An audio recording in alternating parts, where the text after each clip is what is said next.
Actualmente, el síndrome de Asperger ya no existe más como diagnóstico. Esta categoría ha sido desplazada hacia el diagnóstico del trastorno del espectro autista y se ha incorporado una serie de modificaciones adicionales que son sumamente importantes y significativas. Y ahora, ¿qué va a pasar con mi hijo que está diagnosticado con Asperger?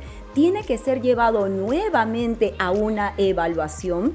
Ya no va a tener más los apoyos educativos que solía tener cuando tenía el diagnóstico de Asperger. ¿Y por qué se ha tomado esta drástica decisión? Papá, mamá, en este episodio vamos a responder todas tus interrogantes y vamos a comprender por qué todavía algunas familias y psicólogos sostienen justamente el diagnóstico de Asperger. Así que ya que conoces nuestro tema, ¡empecemos!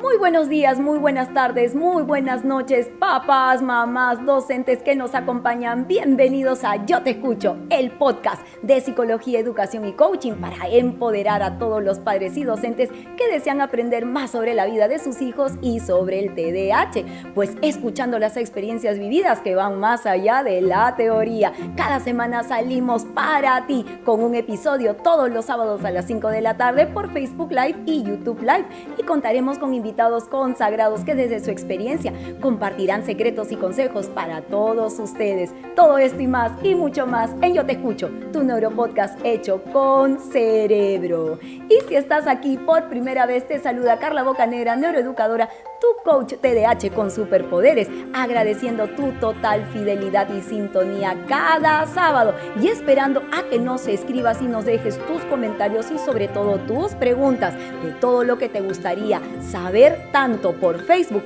como por YouTube, como por Instagram y como por TikTok. Pues mamá, papá, el día de hoy nos acompaña un tema muy importante, un tema controversial y un tema de gran preocupación para todas nuestras familias neurodivergentes. Por eso es que el programa el día de hoy se llama Asperger o autismo. Nosotros estamos viendo que cada año a nivel mundial, el 18 de febrero, se reconoce como el Día Mundial del Síndrome de Asperger, porque justamente aún tenemos profesionales de la salud, tenemos familias y tenemos nuestros propios pacientes diagnosticados, quienes año a año, como comento, pues levantan su voz de protesta para saber, para comprender, para entender por qué es que el diagnóstico ha sido retirado del DSM-5, por qué ya no es más una categoría independiente y ahora ha ingresado pues dentro del grupo del trastorno de espectro autista. Así es que hay una controversia muy grande al respecto y por eso también se amplía una serie de preguntas, una serie de interrogantes que mamá y papá exponen año a año con gran preocupación, sobre todo en el área escolar. Y el día de hoy en nuestro podcast vamos a ayudarte a darte esa calma y esa tranquilidad para que sepas exactamente qué es lo que sucede y poder resolver contigo esas dudas. Así es que vamos a trabajar en 4 pilares muy interesantes y vamos a empezar con el primero para que tú puedas comprender esta decisión que toma el DSM-5. Vamos a hablar un poquito sobre la historia del Asperger. Así es que acompáñame en este viaje a través del tiempo y nos vamos al año de 1944. Cuando justamente nuestro médico psiquiatra y pediatra Hans Asperger, pues basado en sus investigaciones científicas, designa una serie de ítems y características importantes para crear un diagnóstico muy particular y se llamó este diagnóstico psicopatía autista. Pero al momento de recibir los pacientes este diagnóstico no estaban tan de acuerdo con el nombre porque la palabra psicopatía lo llevaba a una situación de salud mental pues bastante compleja de poder aceptar. Así es que basado justamente en esta percepción pues un poco dolorosa y difícil de aceptar y ser acompañante para nuestros pacientes, es que se decide cambiar la terminología y se queda con el nombre de Asperger. ¿Por qué? Porque justamente nosotros lo que queremos con este diagnóstico es trabajar con nuestros pacientes hacia una meta de comportamientos y no al objetivo que quería dar la palabra psicopatía, que era una anomalía en la personalidad. Entonces, en el año de 1994, el síndrome de Asperger ingresa al DSM-4. Pero durante ese periodo de tiempo del DSM-4 se empezaron a visualizar una serie de contradicciones. A medida que se iba brindando el diagnóstico para los pacientes, había una serie de ítems que los neuropediatras, que los neurólogos, que los psiquiatras empezaban a encontrar difícil, complicado, sobre todo comparándolo con el diagnóstico del autismo. Así es que empezaron a surgir una serie de preguntas sobre la diferencia entre ser diagnosticado con Asperger y ser diagnosticado con autismo. ¿Era realmente entonces necesario, si estamos viendo que hay una serie de discrepancias y más aún una serie también de similitudes, hacer que estos dos diagnósticos vayan por separado? ¿O tenemos entonces que ver estas características fundamentales y ya que ambos pertenezcan a un mismo grupo y que sean categorizados dentro de un mismo diagnóstico? Por eso, papá, mamá, es que en el año 2013, cuando se actualiza el DSM-5, el síndrome de Asperger no aparece más. Entonces, el síndrome de Asperger ingresa a una categoría importante que es el trastorno del espectro autista. Pero voy a compartir contigo una información muy interesante. Hemos hablado en esta línea de tiempo sobre el DSM-5, pero si tú recuerdas, papá, en la época de pandemia, cuando empezaron a venir las primeras vacunas y las primeras personas en vacunarse eran los adultos mayores y aquellas personas que estuvieran acompañadas con alguna comorbilidad. Entonces, a nivel mundial se saca una lista de las comorbilidades y la lista no venía tanto del DSM-5. Si tú todavía tienes tu papelito, si tú todavía tienes esa información, te darás cuenta que la comorbilidad se encontraba dentro de un grupo que decía CIE, las siglas CIE. Y el CIE viene a ser la clasificación internacional de enfermedades que da la Organización Mundial de la Salud. Ellos fueron los encargados de dar a todos los países cuáles eran las comorbilidades que podían estar más afectadas por la pandemia. Así es que papá, mamá, con esa información es que la Organización Mundial de la Salud no reconoce esa desaparición del síndrome de Asperger. Así es que qué interesante saber, papá, mamá, que para la OMS el diagnóstico síndrome de Asperger continúa, pero para el DSM-5 ya no. Papá, mamá, vamos a sumergirnos ahora en el DSM-4 para poder explorar las diferencias que hubo entre el Asperger y el autismo, así como sus similitudes. Así es que acompáñame a entender un poquito de por qué actualmente no se encuentra el síndrome de Asperger en el DSM-5. Vamos a explorar un poquito que en el DSM-4 justamente teníamos una categoría que se llamaba el trastorno generalizado del desarrollo. Y dentro de esa categoría teníamos 4 subcategorías, donde se encontraba el trastorno autista y se encontraba el trastorno de Asperger. Pues bien, vamos a ver qué similitudes había entre ellas. Las similitudes es que ambas mostraban deficiencias en la interacción social. Ambas también mostraban deficiencias en las habilidades comunicativas. Ambas mostraban una restricción en los intereses, muy específico en intereses, una alta inflexibilidad cognitiva o la llamada resistencia al cambio y comportamientos repetitivos. Entonces, estas similitudes fueron las que llevaron justamente en la actualización a pensar de que por qué debía de continuar pues el diagnóstico de autismo y Asperger separados. Sin embargo, podemos notar algunas diferencias muy significativas que son las que hacen que hasta ahora se pida que el diagnóstico de Asperger todavía se mantenga presente. Por ejemplo, el síndrome de Asperger implica dentro del DSM-5 un desarrollo cognitivo y lingüístico que se mantenga desde el rango de lo normal hasta antes de los 3 años. Y además también hablaba acerca del funcionamiento adaptativo en su propia edad, que pueda desenvolverse, que pueda desarrollarse, que pueda ser funcional en las diferentes áreas de su vida, excepto en la social, que es la que se encuentra trastocada. Pero para pertenecer al grupo del trastorno autista, justamente debía de cumplir que hubiera un retraso cognitivo, un retraso en las habilidades de autoayuda y un retraso en el lenguaje. Por eso en el DSM-4 se hablaba del síndrome de Asperger como el autismo de alto funcionamiento.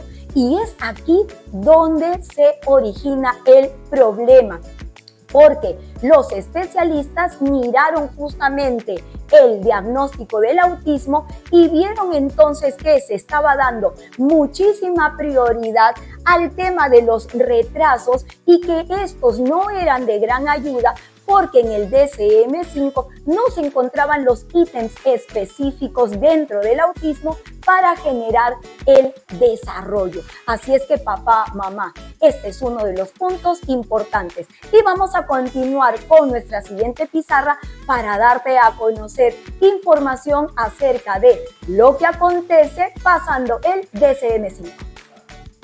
Papá, mamá, vamos a sumergirnos nuevamente en nuestra pizarra para hablar ahora de la revisión del DSM-5, porque actualmente ha sucedido lo siguiente. Como mencionamos en la pizarra anterior, nuestro trastorno generalizado del desarrollo en el DSM-4 nos hablaba de las subcategorías, donde está el trastorno autista y el trastorno de Asperger. Pero actualmente el DSM-5 ha hecho lo siguiente: ha integrado en el trastorno de espectro autista justamente el trastorno autista, el trastorno desintegrativo infantil y el trastorno de Asperger, de tal manera que las sintomatologías de cada una de ellas se han incorporado, se han fusionado, se han organizado para poder darnos la tabla que nosotros conocemos actualmente en el DSM-5.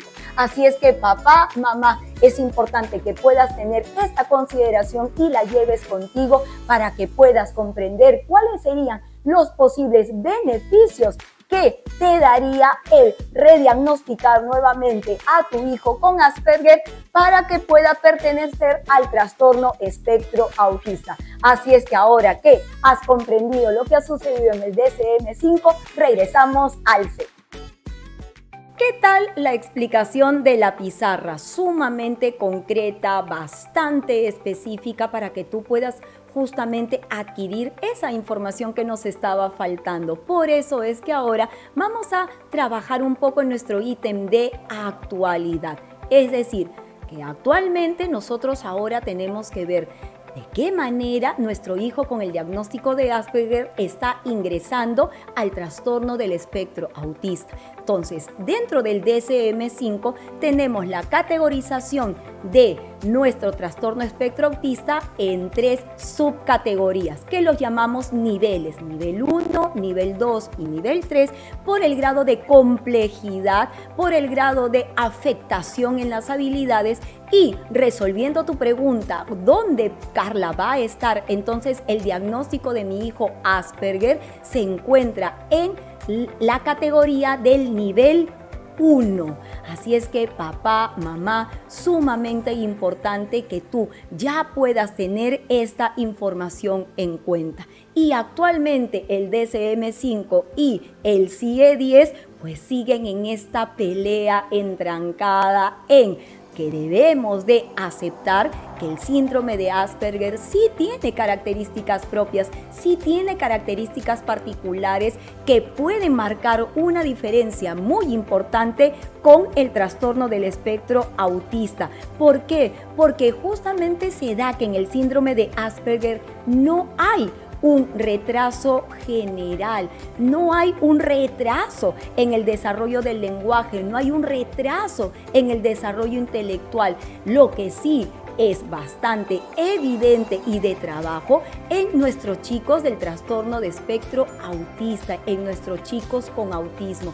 Y es por eso la lucha tan fuerte y esta marca mundial del 18 de febrero para que nuevamente en la actualización del DSM-6 se retome las bases tal vez trabajadas o mejoradas del DSM-4 para que se vuelva a dar esa separación importante. Así es que papá, mamá, nos queda a veces algunas preguntas muy importantes como ¿habrá sido esta la decisión correcta? ¿Realmente las personas que actualizaron el DSM-5 habrán hecho una elección importante en haber quitado este diagnóstico y haberlo pasado a la otra categoría? Pues estos desafíos que actualmente tu hijo, que actualmente tú, si eres adulto diagnosticado con Asperger, estás enfrentando en este momento, pues sí, es parte del proceso que todavía va continuando con la decisión de la actualización.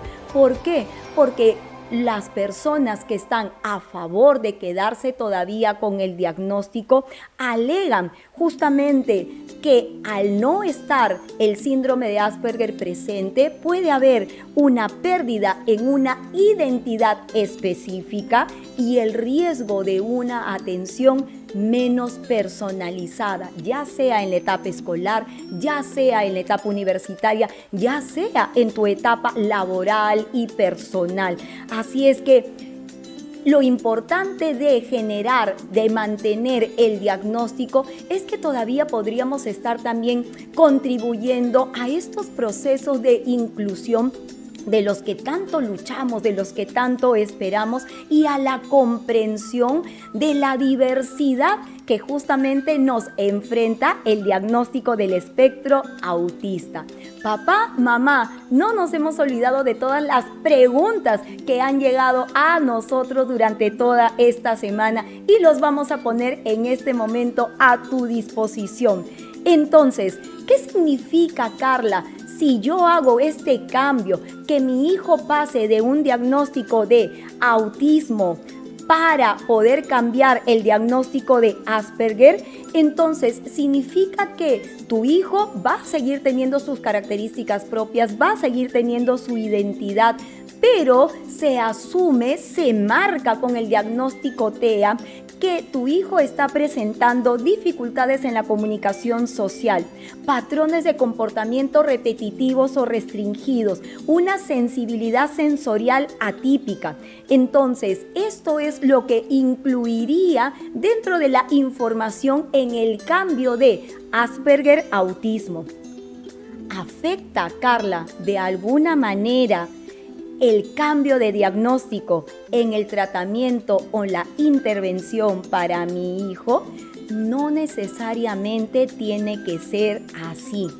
Tanto los profesores como el departamento psicopedagógico, como los psicólogos que acompañan en el desarrollo de habilidades, pues somos conscientes que a pesar de no estar ya más el diagnóstico de el diagnóstico de Asperger, tenemos que continuar con el trabajo hacia las habilidades que queremos desarrollar en nuestro paciente. Entonces, no te sientas angustiada, mamá, no te sientas angustiado, papá, si es que el cambio de diagnóstico se da, porque el acompañamiento, porque la intervención, porque el trabajo, el soporte, la mirada, siempre vamos a estar ahí para poder ayudar a tu hijo. El cambio de diagnóstico afectará los servicios que mi hijo recibiría en la escuela o en su comunidad, pues no debería afectar. no debería ser un cambio brusco, no debería ser un cambio que genere situaciones negativas significativas, porque los programas educativos hoy en día están basados hacia la línea del diseño universal, es decir, todos los proyectos, todas las adaptaciones, todas las diferenciaciones que nosotros realizamos se realiza para que tu hijo pueda ser insertado dentro de su grupo de trabajo, dentro de su salón de clases y que pueda participar teniendo todos los beneficios que reciben los demás. Por ende, no debería influir el cambio del diagnóstico en este proceso.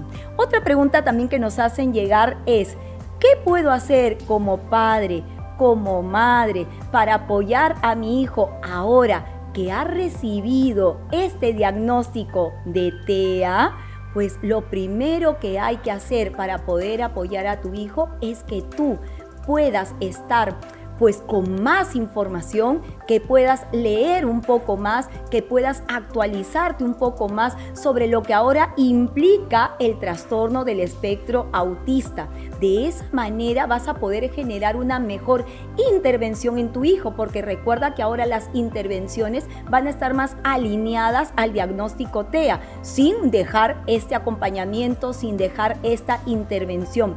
Y es importante, papá, mamá, que si tu hijo está con una terapia personalizada, puedas continuar de la mano con el terapeuta, la terapeuta, el psicólogo, la psicóloga, pues trabajando en las estrategias que proponen para tu hijo durante toda la semana en casa. Y la pregunta más grande es: si mi hijo tiene el diagnóstico de Asperger, ¿vale la pena reevaluarlo? Yo entiendo perfectamente tu preocupación, porque hacer un cambio de diagnóstico implica también hacer un cambio en la información que vas a compartir con tu hijo, un cambio en ver un diagnóstico nuevo que él lo podría tomar como un diagnóstico hasta diferente. Pero te comentaré que la recomendación es que sí. ¿Por qué podría ser beneficioso para tu hijo? Primero, porque los apoyos estarían muy específicos, se beneficiaría muchísimo de todo lo que se espera de tu hijo en el colegio, porque tanto los docentes como los psicólogos van a estar manejando los ítems del DSM-5. Entonces, las expectativas que se tiene por tu hijo están más alineados hacia el DSM-5 que hacia el CIE-10. Entonces, sí sería beneficioso para él el cambio de diagnóstico. Además, porque al cambiarlo del diagnóstico, justamente los servicios que puede estar ofreciendo tu comunidad también están alineados al DSM-5. Por lo tanto, no perdería muchos accesos que tal vez sí lo perdería continuando con el diagnóstico de Asperger. Además, como diseño universal, podemos hacer una intervención inmediata para acompañar a tu hijo en la escuela. Además, podemos darte a ti esa orientación que tú necesitas para continuar un abordaje significativo y además para que los registros médicos de tu hijo también puedan estar bastante actualizados. Entonces, respondiendo una de las preguntas que se me acaba de venir a la mente acerca de ¿por qué se pudo dar este cambio? Pues sí, efectivamente, no solamente la pizarra nos ha dado información importante, sino que tal vez el querer, papá, mamá, hacer una simplificación, hacer que estos diagnósticos puedan ser cada vez mejor leíbles y que podamos estar en categorías que sean más puntuales de trabajar, pueden tal vez haber sido una de las razones por la cual se decidió que el trastorno de Asperger ya no apareciera más y que todos estuvieran en el grupo del trastorno del espectro autista. Tal vez también las investigaciones científicas hayan dado justamente en este punto de generar, si hay tantas si hay tantos puntos en común, tantas características, tantos ítems en común, entonces no valdría tanto el esfuerzo de querer separar los diagnósticos, a pesar que sí estamos viendo que hay algunas características que sí son sumamente marcadas para que tal vez el diagnóstico de Asperger continúe. Así es que también el tema de seguramente la estigmatización, justamente este etiquetado de nombre, pues también sea algo que tú, papá, mamá, puedas en este momento pues tratar de aligerar un poco la presión que puede originar tal vez el tener un síndrome de Asperger o un TEA. Entonces hay una serie de factores importantes que seguramente van a seguir generando más controversia entre el diagnóstico de autismo y Asperger, pero de lo que sí tenemos que estar seguros es que alinearnos en este momento a lo que el DSM-5 nos brinda es importante para que tu hijo no pierda todos los beneficios que puede recibir. Entonces, papá, mamá, yo espero que este podcast haya sido de bastante utilidad para ti, que este podcast que ha sido el día de hoy bastante informativo y educativo, pues haya contribuido un poquito más a poder comprender esta gran controversia que se sigue dando año a año a nivel mundial, y estaremos a la espera de lo que el DSM-6 nos pueda brindar a nosotros. Así es que si consideras que este podcast también va a ser de utilidad para otras personas que estén pasando por una situación pues similar, compártelo. Y recuerda que también nosotros nos encontramos en los audio players de Spotify, de Google Podcast, de Apple Podcast. Estamos también en Anchor, y danos tus estrellitas para motivarnos y para brindarte siempre la mejor calidad de información. Yo soy Carla Bocanegra, neuroeducadora. Te dejo un abrazo inteligente y te deseo buen fin de semana. Hasta pronto.